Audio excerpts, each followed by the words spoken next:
Imaginez une ancienne bibliothèque dans le désert égyptien où parmi les sables du temps reposent des parchemins qui renferment des secrets susceptibles de bouleverser notre compréhension de l'histoire. Imaginez l'odeur du vieux papyrus, l'encre à peine discernable sur les pages jaunies et le murmure du vent qui a touché ces mêmes lignes il y a 17 siècles.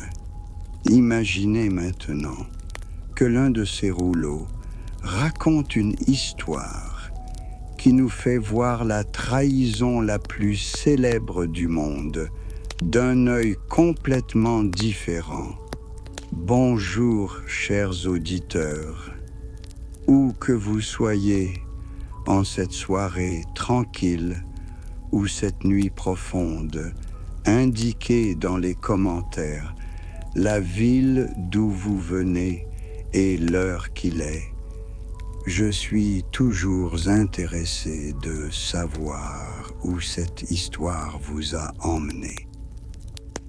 Ce soir, nous allons faire un voyage à travers les âges, à l'endroit où la foi et le doute se croisent, où les textes anciens contiennent des énigmes qui peuvent ébranler les fondements mêmes de ce que nous croyons être vrai. Les années 70 du XXe siècle. Quelque part dans les régions désertiques de la Moyenne-Égypte, parmi les collines brûlées par le soleil et les ruines antiques, les habitants tombent sur quelque chose d'inhabituel.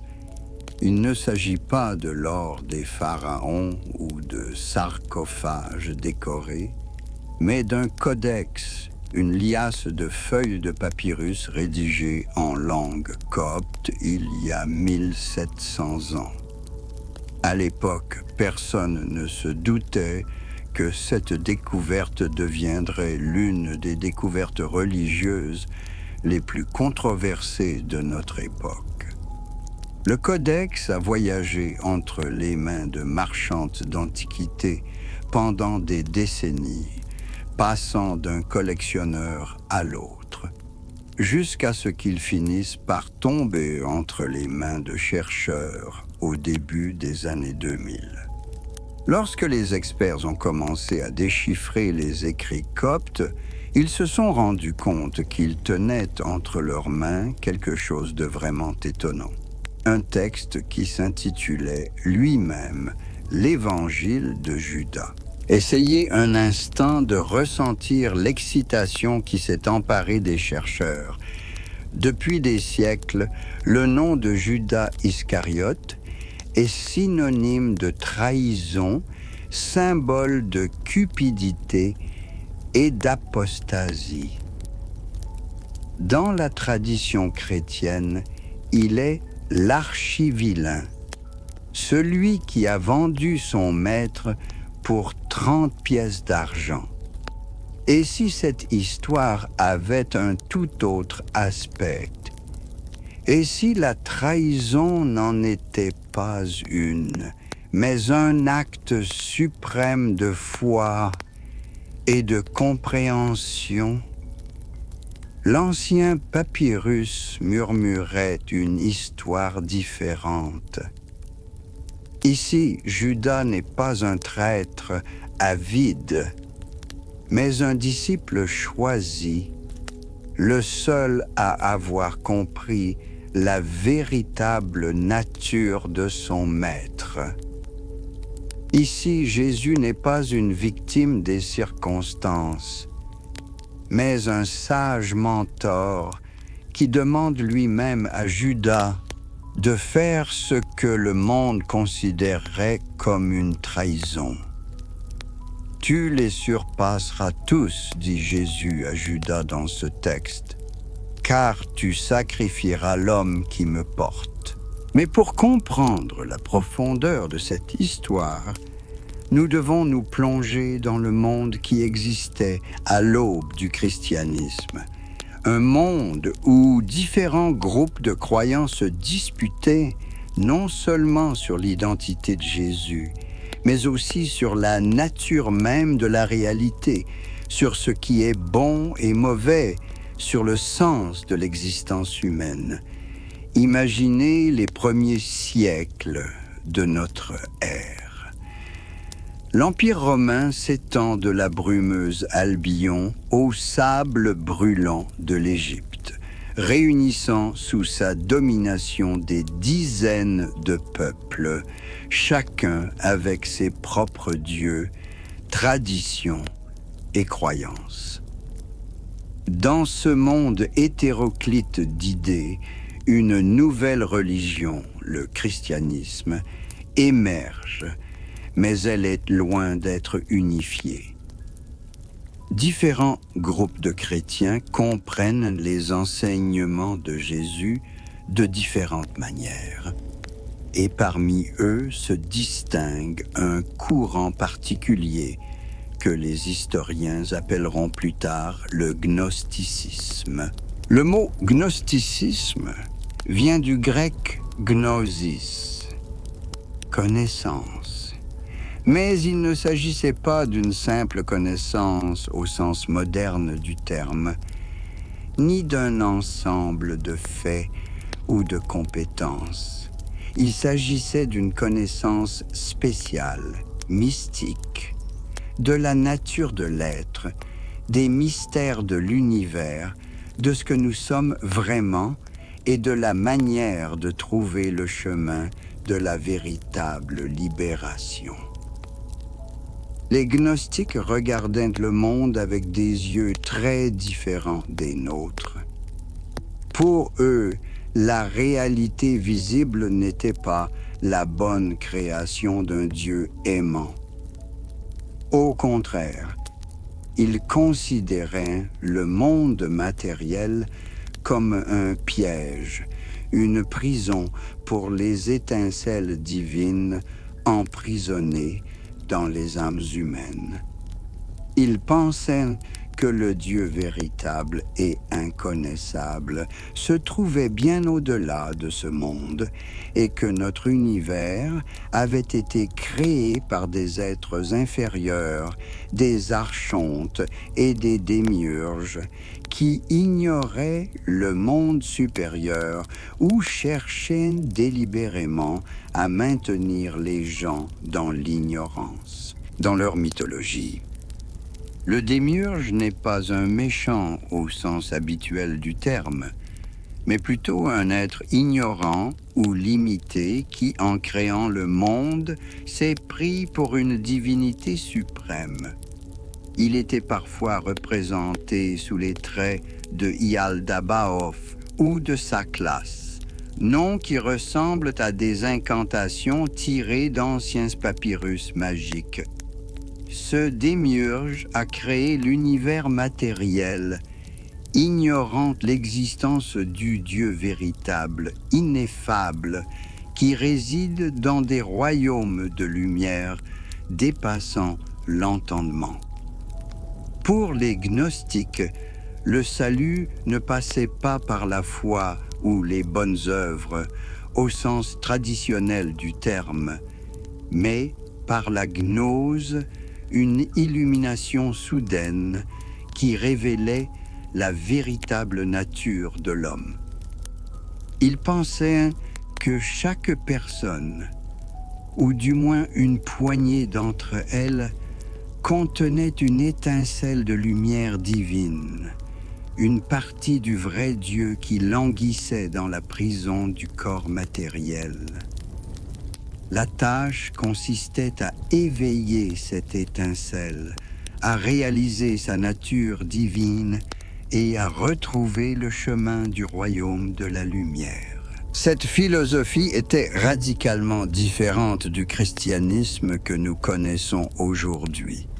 Alors que le christianisme canonique voyait le monde comme la création de Dieu, bien qu'entaché de péché, les gnostiques considéraient l'acte même de la création comme une erreur, voire un acte malveillant, alors que les chrétiens traditionnels attendaient une résurrection dans la chair et une transformation du monde, les gnostiques rêvaient d'une libération totale de la matière et d'un retour à un état d'esprit désincarné. Dans ce contexte, la figure de Jésus a pris une signification toute particulière. Pour les gnostiques, il n'était pas Dieu devenu homme au sens traditionnel du terme. Il était plutôt un messager des royaumes supérieurs, un néon ou une manifestation du Logos venu dans le monde pour apporter la gnose, la connaissance secrète de la manière de sortir de la prison matérielle. Ces enseignements ne portaient pas tant sur l'amour et le pardon que sur l'éveil et l'illumination. De nombreux textes gnostiques dépeignent Jésus riant, non pas de joie, mais d'ironie ou de compassion pour ceux qui ne comprennent pas la véritable nature de la réalité. Dans l'évangile de Judas, nous voyons justement un tel Jésus qui se moque des disciples, qui adorent un faux Dieu et offrent des sacrifices aux démiurges, sans se rendre compte que la véritable divinité est au-delà de ce monde. Les gnostiques eux-mêmes étaient loin d'être un mouvement unique. Il y avait plusieurs écoles et courants parmi eux, chacun avec ses propres particularités et nuances dans la compréhension de la cosmologie et des voies de salut. Il y avait les Scythiens qui vénéraient le Seth biblique comme l'incarnation de la sagesse divine. Il y avait les Caïnites qui renversaient les histoires bibliques, faisant des héros de ceux que la tradition considérait comme des méchants, Caïn, les habitants de Sodome et, plus important encore pour notre histoire, Judas Iscariote. Les Caïnites soutenaient que les méchants de la Bible étaient en fait les détenteurs de la vraie connaissance, des rebelles contre la tyrannie du démiurge. Selon leur interprétation, Caïn a tué Abel non par jalousie, mais parce qu'il avait compris la dépravation du monde. Les habitants de Sodome ont été punis non pas pour leurs péchés, mais pour leur désir de liberté face aux lois oppressives d'un faux Dieu. Et Judas, dans cette tradition, n'est pas devenu un traître, mais un héros, le seul disciple qui ait compris la véritable mission de Jésus. Ces idées peuvent nous sembler étranges, voire choquantes, mais elles reflétaient la profonde désillusion et la crise spirituelle que connaissaient de nombreuses personnes au cours des premiers siècles de notre ère.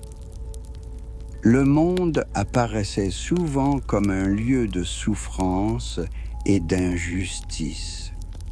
Les guerres, les maladies, l'esclavage, les inégalités sociales, tout cela a amené les gens à se demander si un Dieu bon pouvait être responsable d'une telle réalité. Le gnosticisme offre une réponse radicale. Non, le vrai Dieu n'a pas créé le monde. Tout le mal et toute la souffrance viennent du fait que nous sommes emprisonnés dans la création d'un démiurge inférieur et imparfait. Mais nous avons de l'espoir.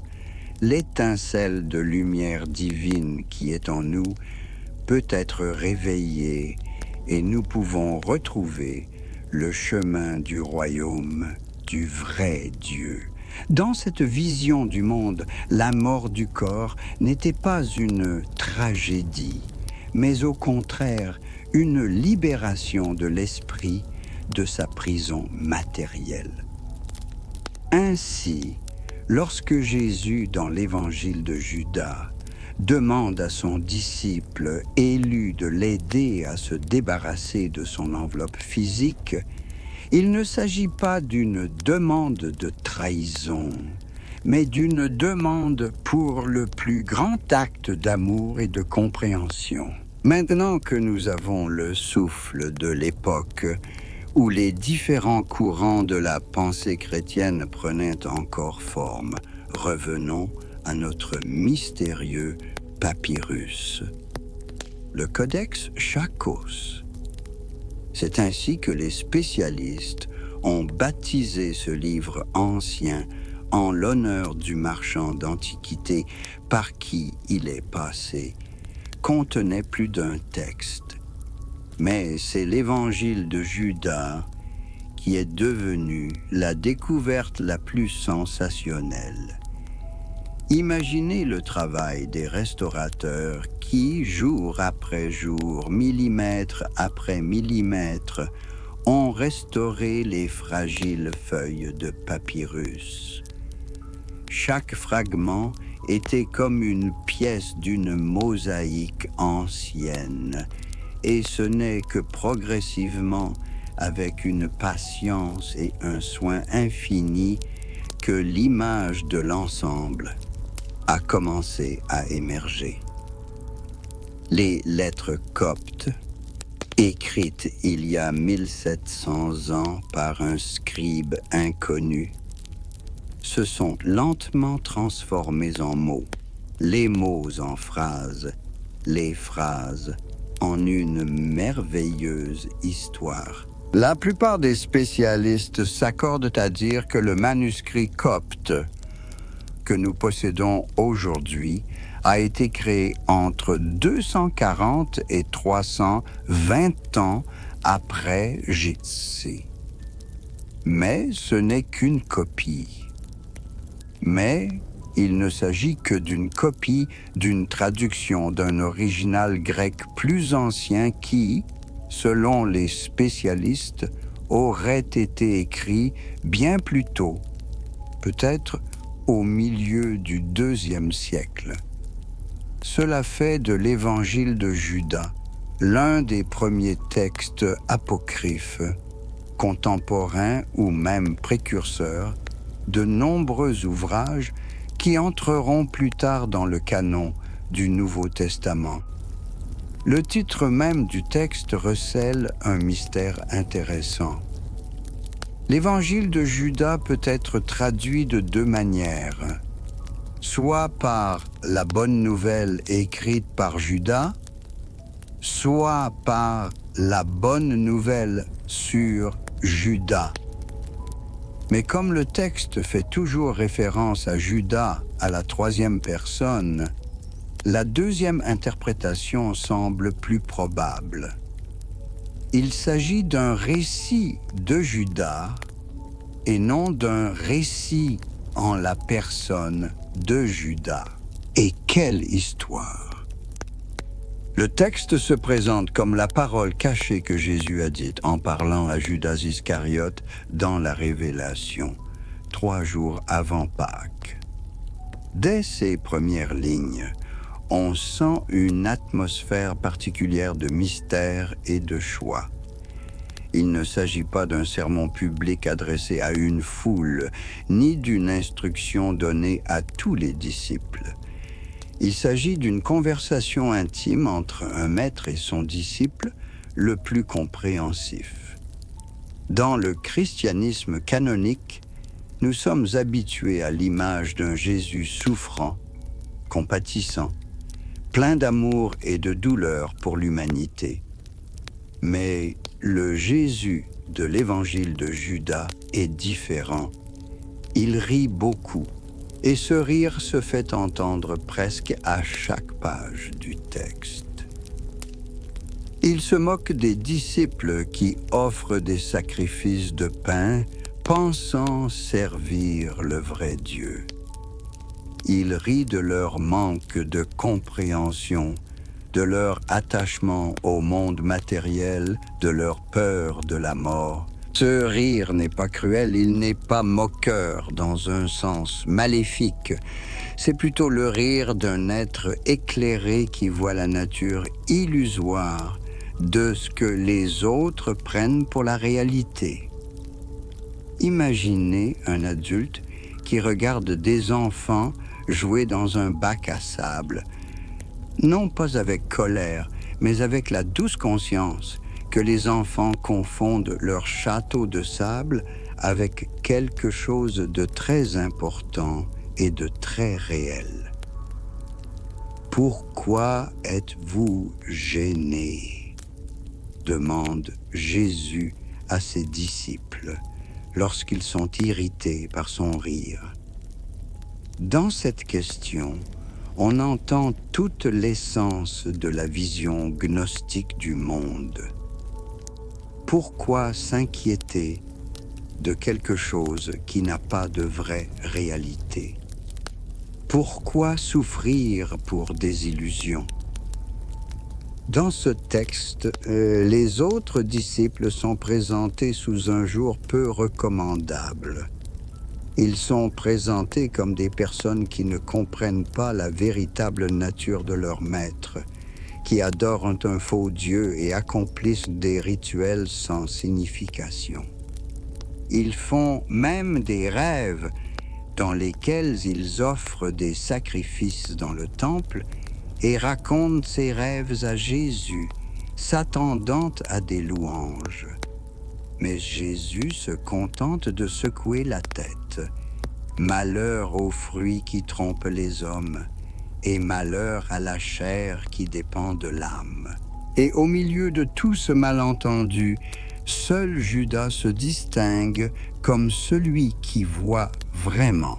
Lorsque les autres disciples tombent devant Jésus, Judas reste debout. Quand il l'appelle « Fils de notre Dieu », Judas dit « Je sais qui tu es et d'où tu viens. Tu es du royaume immortel de Barbello. » Barbello est un nom de la mythologie gnostique qui désigne l'une des plus hautes émanations du vrai Dieu, la première pensée du Père inconnaissable. Pour cette raison, Jésus prend Judas à part et commence à lui révéler les mystères de l'univers. Il lui raconte comment l'univers est né, la hiérarchie complexe des êtres divins, et comment le monde matériel est devenu un piège pour les particules de lumière divine. Ces révélations occupent une grande partie du texte et représentent l'un des mythes cosmogoniques gnostiques les plus détaillés qui nous soient parvenus. Cette cosmologie a quelque chose de grandiose et d'humainement touchant. Imaginez, quelque part dans l'infini, il existe un Dieu véritable, inconnaissable, qui transcende tellement tous les concepts humains qu'on ne peut même pas dire qu'il existe au sens ordinaire du terme. De lui émanent des émanations, comme la lumière émane du soleil, des êtres divins dont chacun porte une particule de la perfection originelle, mais sous une forme plus compréhensible. Cependant, à un moment donné de cette histoire divine, quelque chose a mal tourné.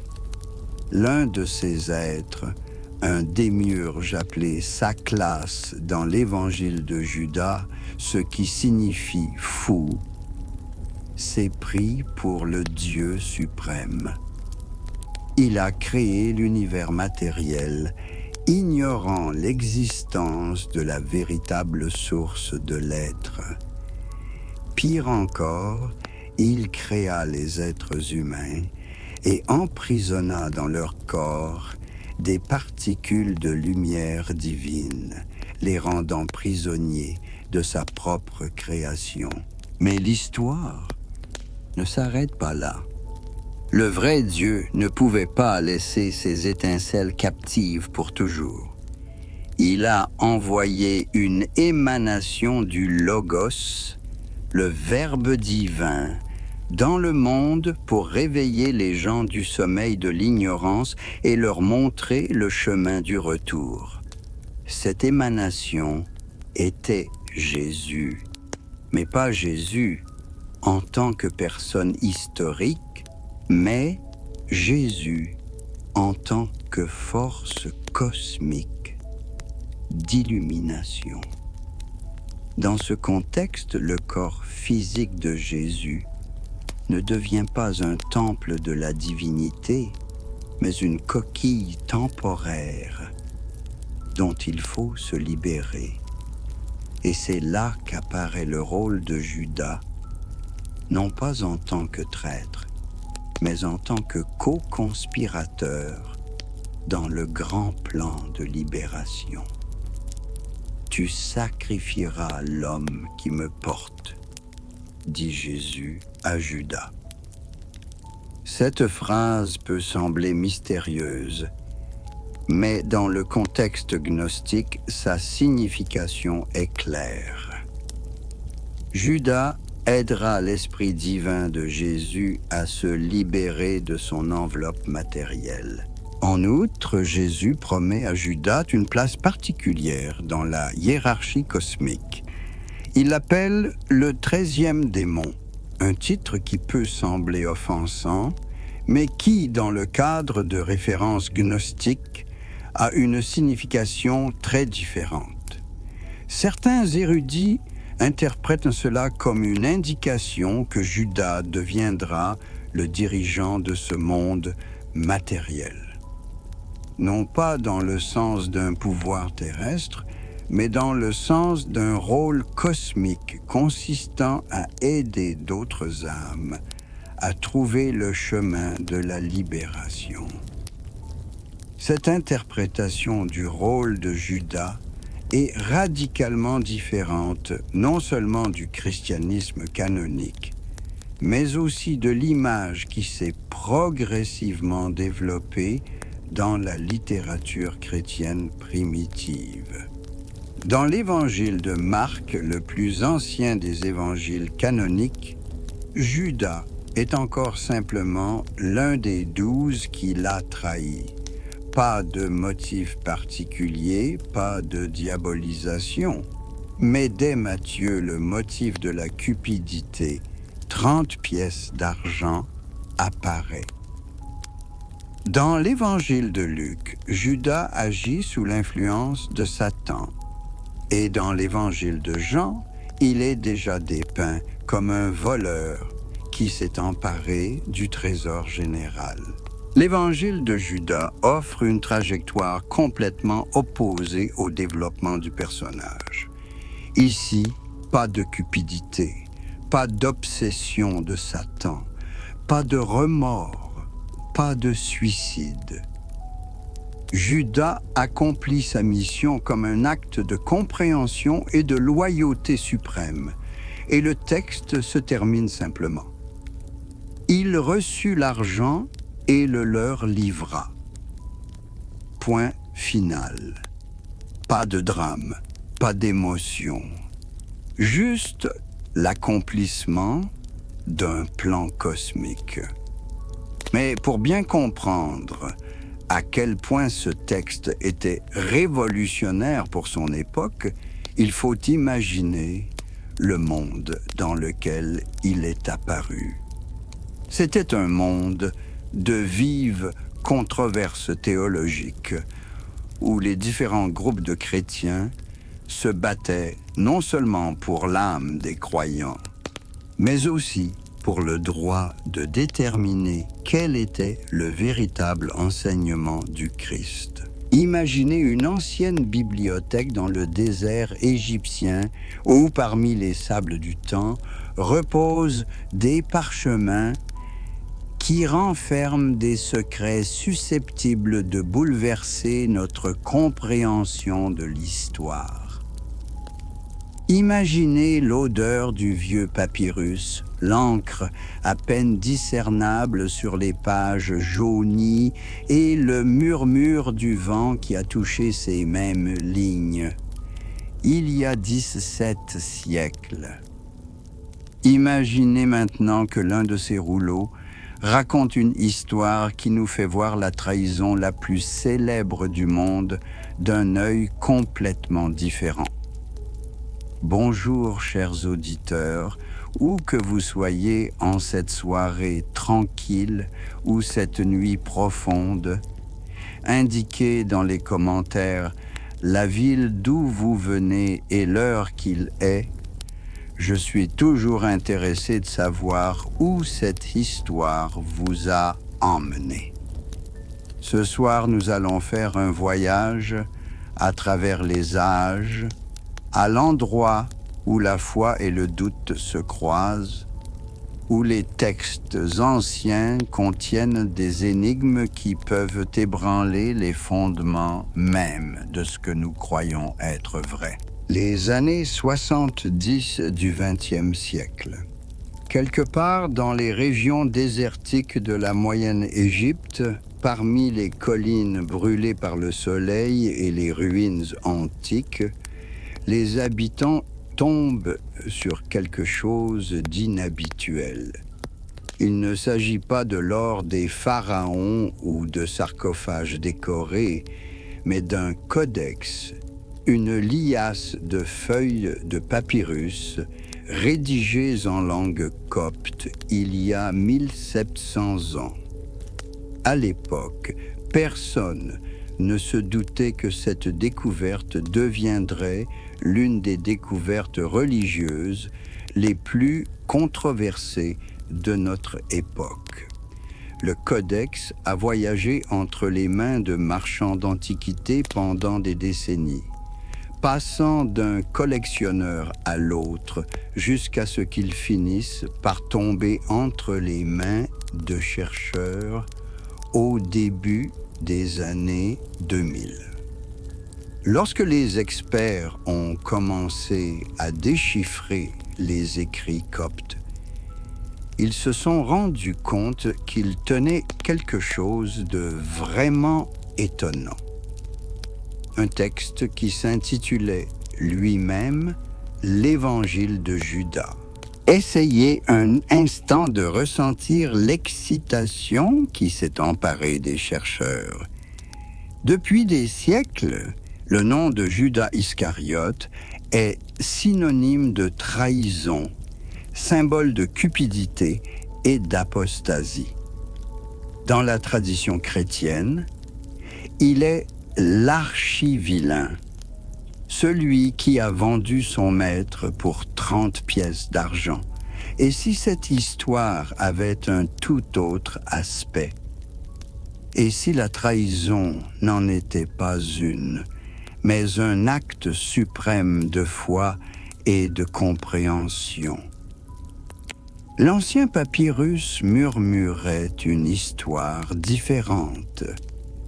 Ici, Judas n'est pas un traître avide, mais un disciple choisi, le seul à avoir compris la véritable nature de son maître.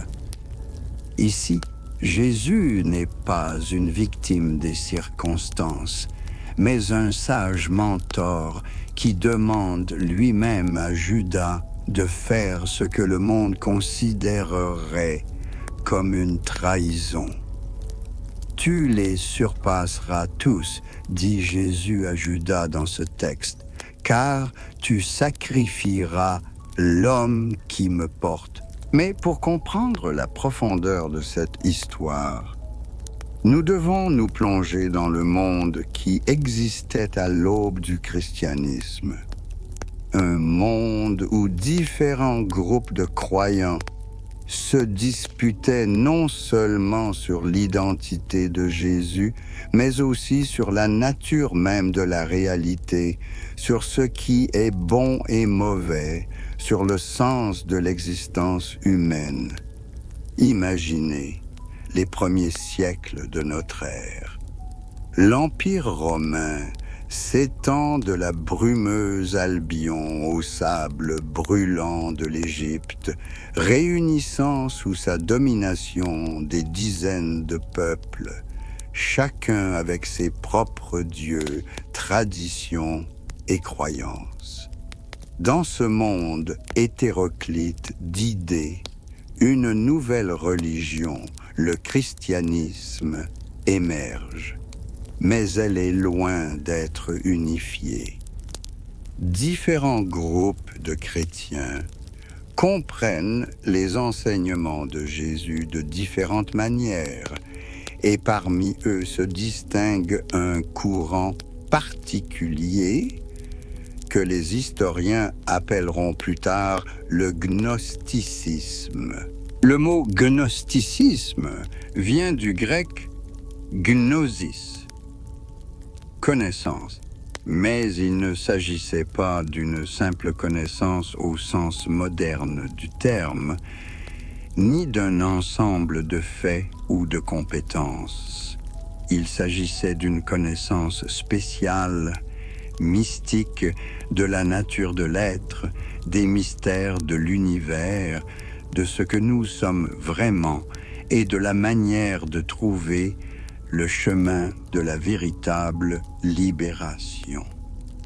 Les gnostiques regardaient le monde avec des yeux très différents des nôtres. Pour eux, la réalité visible n'était pas la bonne création d'un Dieu aimant.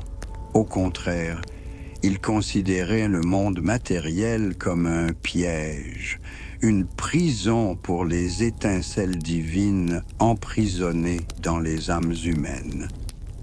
Ils pensaient que le Dieu véritable et inconnaissable se trouvait bien au-delà de ce monde et que notre univers avait été créé par des êtres inférieurs, des archontes et des démiurges qui ignoraient le monde supérieur ou cherchaient délibérément à maintenir les gens dans l'ignorance. Dans leur mythologie, le démiurge n'est pas un méchant au sens habituel du terme, mais plutôt un être ignorant ou limité qui, en créant le monde, s'est pris pour une divinité suprême.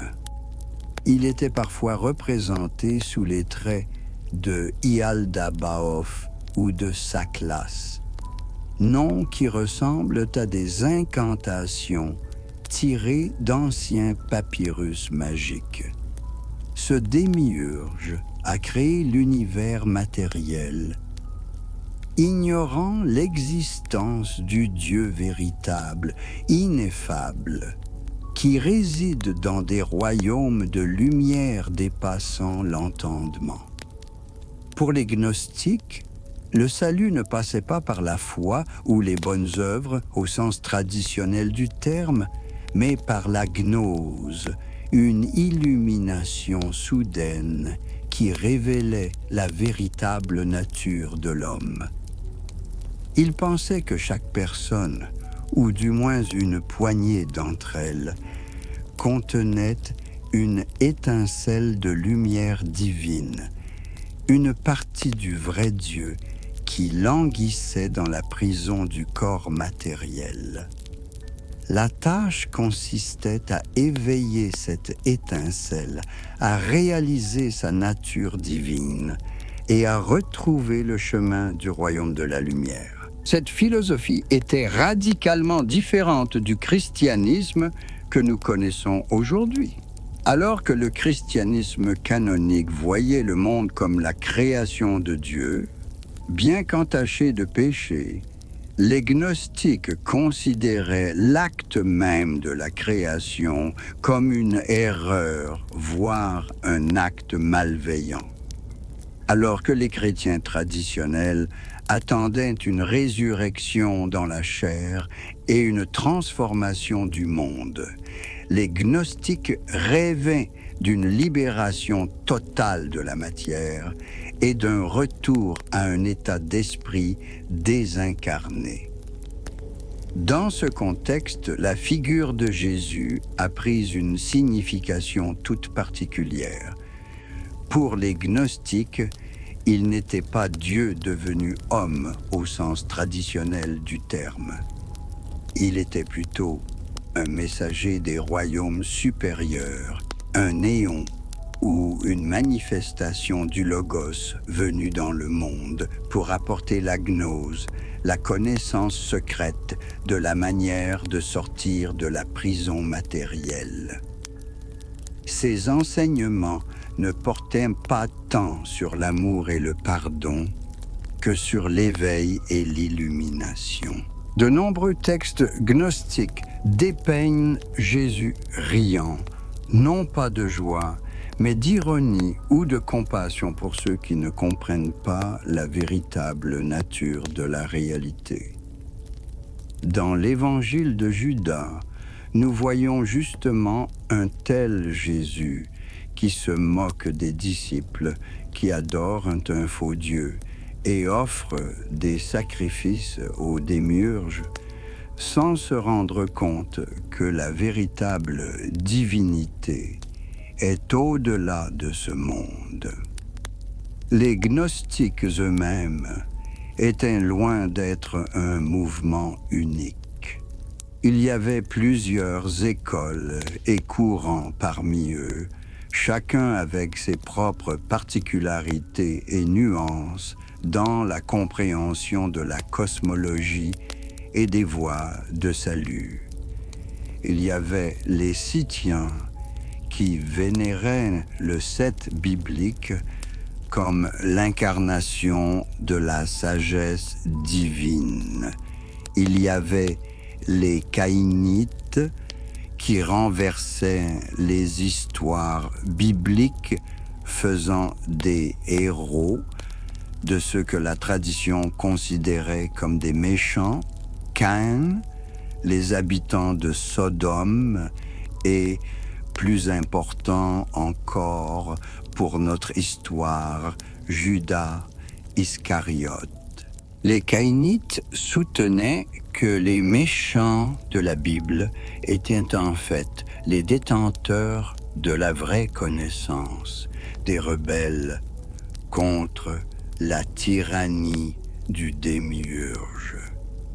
Selon leur interprétation, Caïn a tué Abel non par jalousie, mais parce qu'il avait compris la dépravation du monde. Les habitants de Sodome ont été punis non pas pour leurs péchés, mais pour leur désir de liberté face aux lois oppressives d'un faux Dieu. Et Judas, dans cette tradition, n'est pas devenu un traître, mais un héros, le seul disciple qui ait compris la véritable mission de Jésus. Ces idées peuvent nous sembler étranges, voire choquantes, mais elles reflétaient la profonde désillusion et la crise spirituelle que connaissaient de nombreuses personnes au cours des premiers siècles de notre ère. Le monde apparaissait souvent comme un lieu de souffrance et d'injustice. Les guerres, les maladies, l'esclavage, les inégalités sociales. Tout cela a amené les gens à se demander si un Dieu bon pouvait être responsable d'une telle réalité. Le gnosticisme offre une réponse radicale. Non, le vrai Dieu n'a pas créé le monde. Tout le mal et toute la souffrance viennent du fait que nous sommes emprisonnés dans la création d'un démiurge inférieur et imparfait. Mais nous avons de l'espoir. L'étincelle de lumière divine qui est en nous peut être réveillée et nous pouvons retrouver le chemin du royaume du vrai Dieu. Dans cette vision du monde, la mort du corps n'était pas une tragédie, mais au contraire une libération de l'esprit de sa prison matérielle. Ainsi, lorsque Jésus, dans l'évangile de Judas, demande à son disciple élu de l'aider à se débarrasser de son enveloppe physique, il ne s'agit pas d'une demande de trahison, mais d'une demande pour le plus grand acte d'amour et de compréhension. Au XIIe et XIIIe siècle de notre ère, le monde chrétien ressemblait à un bouillonnement d'idées, où chaque communauté, chaque enseignant, chaque copiste de textes sacrés pouvait apporter sa contribution à la compréhension de qui était Jésus et de ce que signifiait son enseignement. Imaginez ce monde, il n'y a pas encore de hiérarchie ecclésiastique unifiée, pas de liste communément admise de livres sacrés, pas de dogmes qui définissent les limites de la foi. Il n'y a qu'une multitude de voix, chacune affirmant détenir la vérité authentique. Dans les scriptoriums d'Alexandrie, les scribes se penchaient sur les rouleaux de papyrus à la lumière des lampes à huile, traçant méticuleusement chaque lettre des textes qu'ils considéraient comme sacrés. Ici, ils copiaient l'évangile de Thomas, avec ses paroles cryptées de Jésus, là l'évangile de Marie, où Marie-Madeleine apparaît comme le disciple élu qui a reçu des révélations secrètes. Dans un coin de la ville, les chrétiens gnostiques étudiaient des schémas cosmologiques complexes expliquant l'origine du monde à partir d'un Père inconnaissable. Dans un autre, les adeptes d'enseignements plus traditionnels lisaient les lettres de Paul et réfléchissaient à la résurrection dans la chair. Au milieu de cette diversité de voix se trouvait l'évangile de Judas, un texte qui offrait peut-être la réévaluation la plus radicale des idées chrétiennes fondamentales. Ce texte ne se contente pas d'offrir une interprétation différente des événements. Il bouleverse tout le système de valeurs. Pour comprendre à quel point cette évolution était révolutionnaire, il suffit d'examiner l'attitude à l'égard du martyr. Pour la plupart des chrétiens de l'époque, le martyr était l'expression ultime de la foi, une manière de devenir comme le Christ, une manière de témoigner de la vérité de leur croyance. Les chrétiens entraient dans l'arène des lions en chantant des psaumes, acceptaient la torture sans renoncer à leur foi et étaient honorés par la communauté comme des héros et des saints. Mais dans l'évangile de Judas, nous voyons une attitude très différente. Lorsque Jésus dit à ses disciples qu'ils souffriront pour lui, le texte se moque presque de cette idée. Malheur à ceux qui sacrifient à Saklos, dit-il en faisant référence au démiurge, le faux dieu de ce monde. Dans la conception gnostique, souffrir pour la foi, c'est accepter les règles du jeu du démiurge, c'est rester dans son piège. La véritable libération, selon ce texte, ne passe pas par la souffrance, mais par la connaissance. Non pas en imitant la passion du Christ, mais en comprenant la nature illusoire de toute souffrance. La mort du corps n'est pas une tragédie, mais une libération. Et il ne sert à rien de s'accrocher à l'enveloppe matérielle ou de la défendre héroïquement. Cette philosophie n'était pas seulement une différence théologique, elle avait de sérieuses implications pratiques. Alors que le christianisme canonique appelait à la fermeté face aux persécutions, de nombreux gnostiques préféraient éviter les conflits avec les autorités. Pourquoi souffrir pour une illusion? Pourquoi défendre quelque chose dont on doit se libérer? Cette attitude ne pouvait que susciter une vive opposition de la part des dirigeants chrétiens qui considéraient le martyre comme le fondement de la foi. Irénée de Lyon, un évêque qui vécut dans la seconde moitié du IIe siècle, devint un adversaire particulièrement actif des enseignements gnostiques. Son ouvrage contre les hérésies est une réfutation détaillée des différentes écoles gnostiques, y compris peut-être la tradition à laquelle appartenait l'évangile de Judas. Irénée connaissait parfaitement les doctrines qu'il critiquait, comme on peut le sentir à chaque ligne de ses écrits polémiques. Il ne se contentait pas de rejeter les idées gnostiques comme étant fausses. Il analysait soigneusement leur logique interne pour montrer exactement où, selon lui, les gnostiques s'étaient écartés du chemin de la vérité. Sa critique n'était pas seulement dirigée contre des doctrines spécifiques, mais contre l'approche même des gnostiques pour comprendre le christianisme. Alors que les gnostiques prétendaient que les véritables enseignements du Christ étaient un secret et n'étaient transmis qu'à quelques disciples triés sur le volet, Irénée insistait sur l'ouverture et l'accessibilité publique du message de l'Évangile.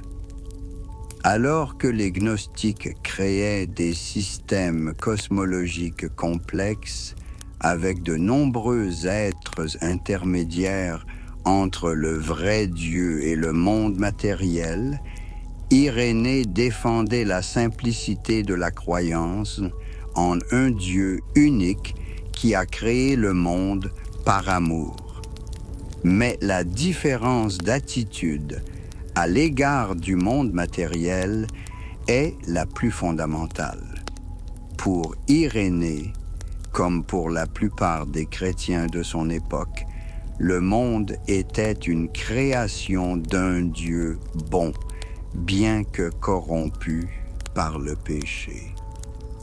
L'incarnation du Christ n'était pas la descente d'un être divin dans la prison de la matière, mais un acte d'amour divin pour le salut et la transformation de la création. La résurrection dans la chair n'était pas une libération du corps, mais sa glorification. Ces différences peuvent nous sembler des subtilités purement théologiques, mais à l'époque, elles définissaient non seulement la manière dont la foi était comprise, mais aussi le mode de vie des communautés chrétiennes.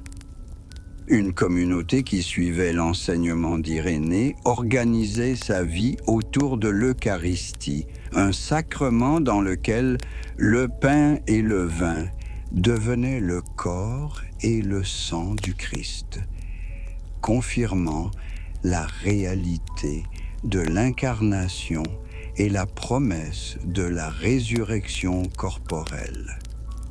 Une telle communauté pouvait embrasser le martyr comme un moyen de devenir semblable au Sauveur souffrant. Une communauté qui suivait les enseignements gnostiques pourrait voir l'Eucharistie davantage comme un symbole de nourriture spirituelle et la souffrance comme une illusion dont il faut se libérer par une compréhension juste. Leur pratique spirituelle ne visait pas à transformer le monde, mais à s'en libérer. Dans ce contexte, on comprend mieux pourquoi l'évangile de Judas et d'autres textes similaires n'ont pas pu être inclus dans le canon naissant du Nouveau Testament.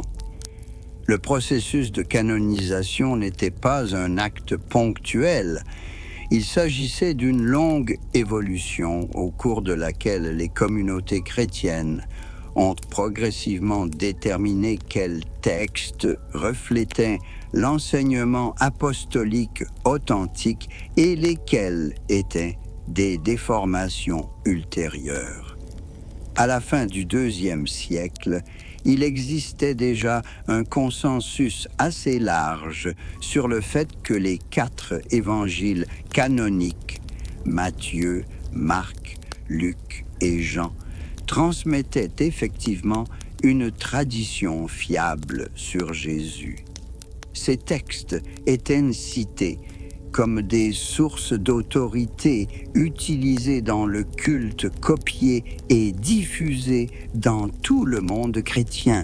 Parallèlement, des textes tels que l'évangile de Judas, l'évangile de Thomas, diverses apocalypses et révélations ont été progressivement relégués à la périphérie. Ils étaient lus dans certaines congrégations, mais n'ont pas reçu l'acceptation générale qui caractérisait les écrits canoniques.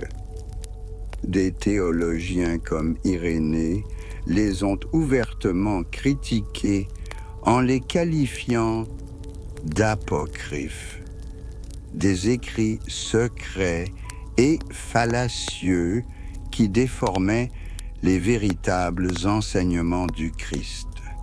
Il est intéressant de noter que le mot « apocryphe », que nous comprenons aujourd'hui simplement comme « non canonique », avait à l'origine un double sens. D'une part, il signifiait « secret », caché.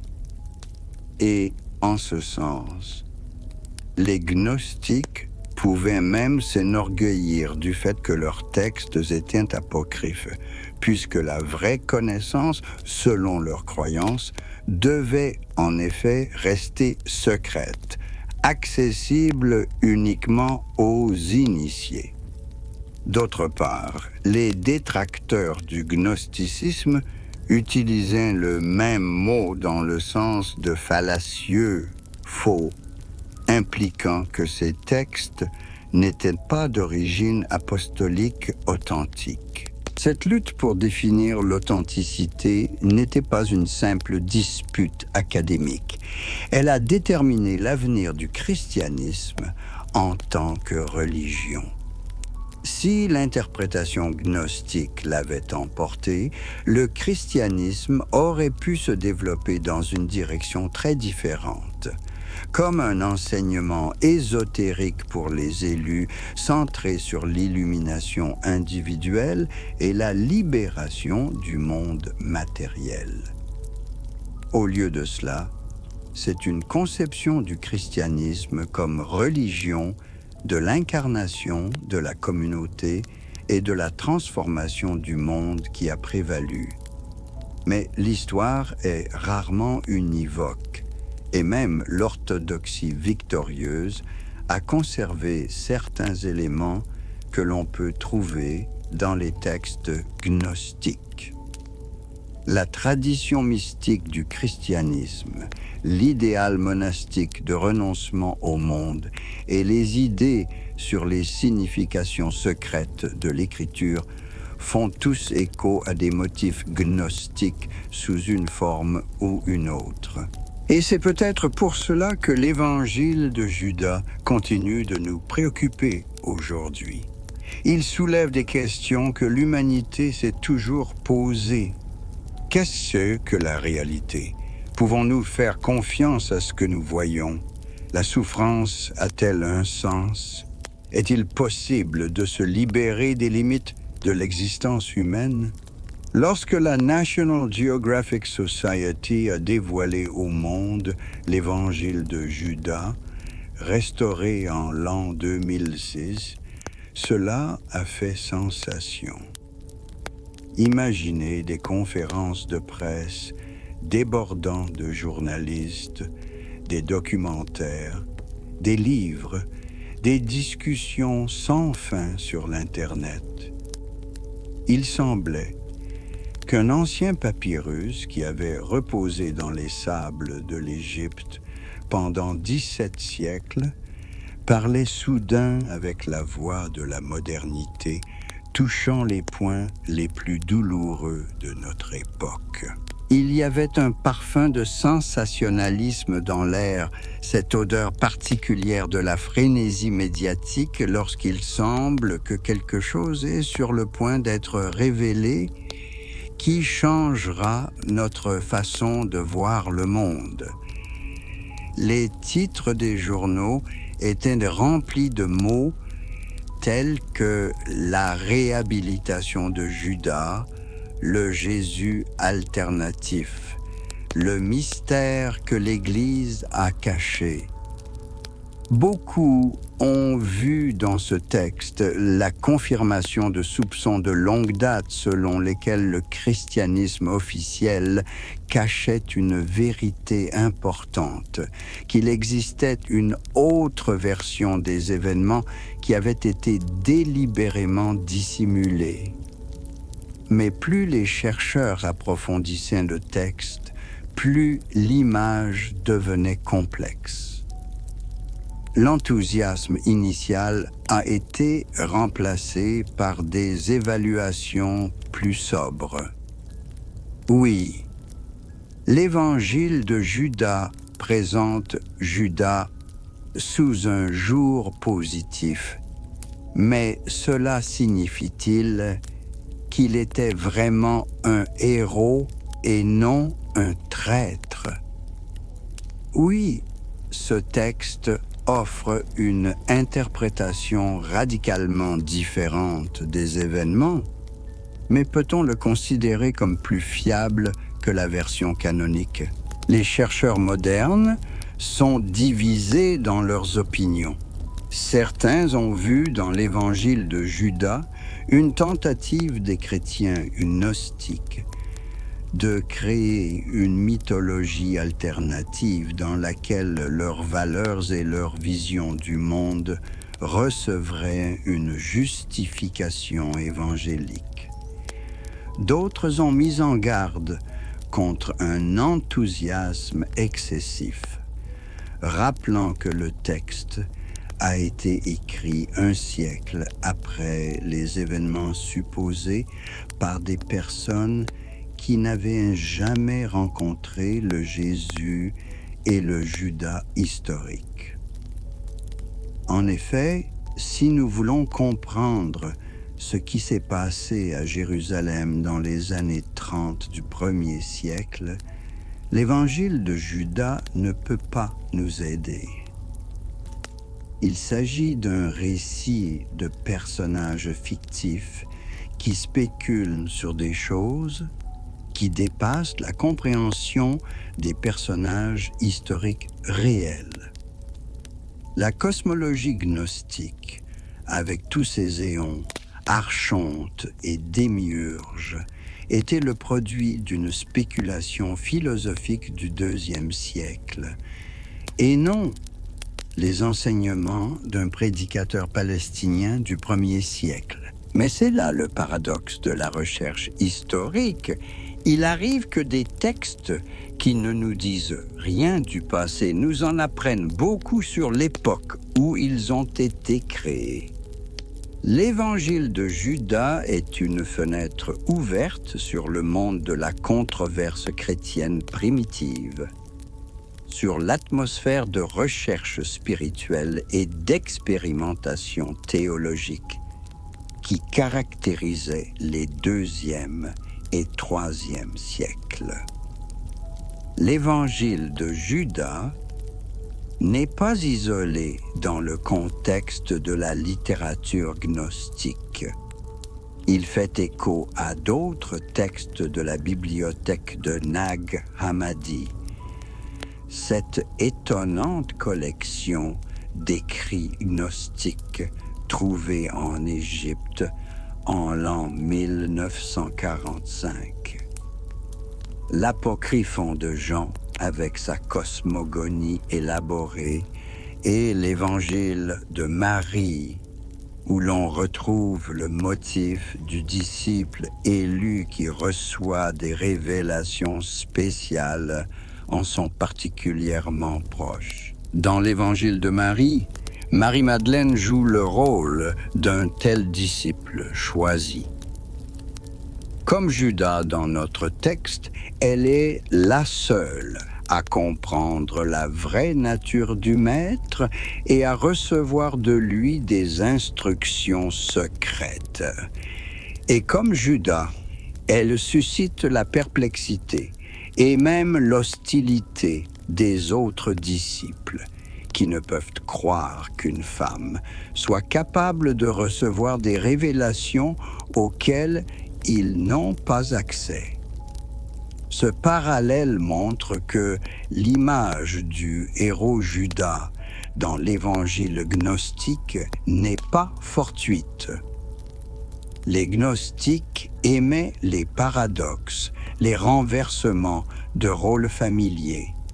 Si, dans la tradition conventionnelle, Judas est un traître, qu'il devienne un héros. Si Marie-Madeleine n'est qu'une adepte parmi d'autres, qu'elle devienne le disciple élu. Si le monde matériel semble être la création d'un Dieu bon, qu'il soit le piège du démiurge.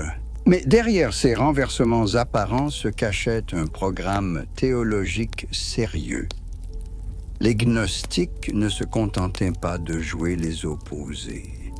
Ils proposaient une vision du monde radicalement différente, dans laquelle le vrai et le faux, le bien et le mal, étaient répartis d'une manière très différente de celle du christianisme traditionnel.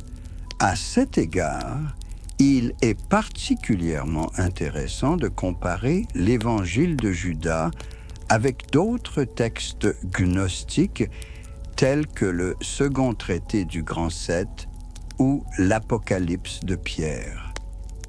Dans ces écrits, nous voyons également un Jésus rieur qui observe ce qui se passe comme de l'extérieur, sans s'identifier complètement à son enveloppe corporelle. Dans l'Apocalypse de Pierre, Jésus montre même à Pierre comment il est crucifié, mais il reste lui-même à ses côtés en souriant, car seule sa forme matérielle souffre, alors que sa véritable essence est invulnérable. Ces parallèles nous aident à comprendre que l'évangile de Judas n'était pas une expérience isolée, mais qu'il faisait partie de tout un courant de pensée chrétienne qui tentait de donner un sens à l'enseignement de Jésus dans des catégories radicalement différentes de celles utilisées par l'orthodoxie naissante.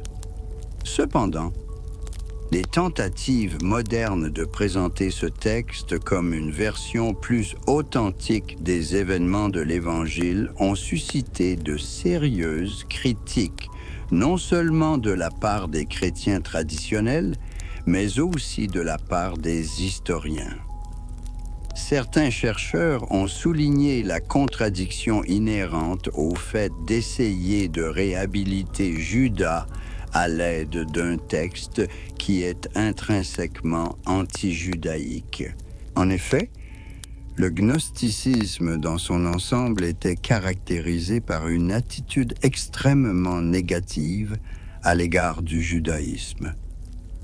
Le Dieu créateur juif Yahvé était régulièrement l'objet de mépris et de colère dans les textes gnostiques. Les prophètes d'Israël étaient considérés comme les serviteurs d'un faux Dieu. De nombreux groupes gnostiques violaient délibérément les lois juives, par exemple en travaillant délibérément le jour du sabbat, ou en mangeant des aliments interdits, croyant que ces violations étaient des actes de libération de la tyrannie du démiurge. Dans ce contexte, la transformation de Judas en héros peut être comprise non pas comme une réhabilitation d'un personnage historique particulier, mais comme un autre élément de la polémique anti-judaïque. Judas devient le symbole d'une rupture avec la tradition juive, d'une trahison du faux Dieu au profit du vrai Dieu.